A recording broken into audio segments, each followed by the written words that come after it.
دلدار یک ji helbestvanên navdar yê Kurdistanê ye. Navê wî yê Rastîn Yunus Rauf e. Wek gelek nivîskarên Kurd, wî jî ji xwe re nasnavek li xwe kiriye. Dildar. Bi salan bi vî navî hatiye naskirin.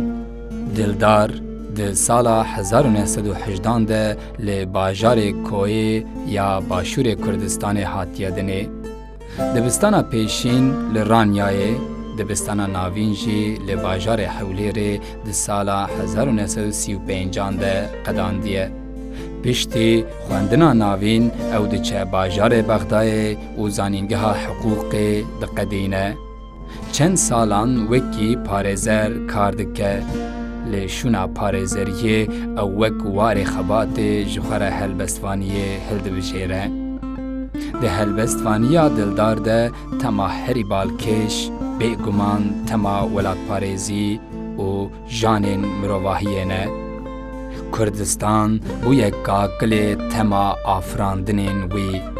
Bi taybetî helbestên wî yên bi navê Eyraqîb û Kurdistan ji helbestvaniyê û ji helbestiyê derketine û li ser zar û zimanan gelek wek kulam û jîndar mane.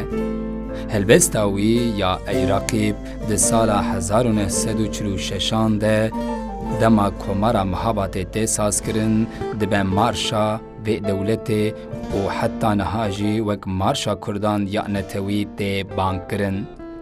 Yunus Dildar di sala 1948 de diçe ser dilovaniya xwe. Lê li dû xwe gelek helbestên netewperwer ji me re mîras dihêle.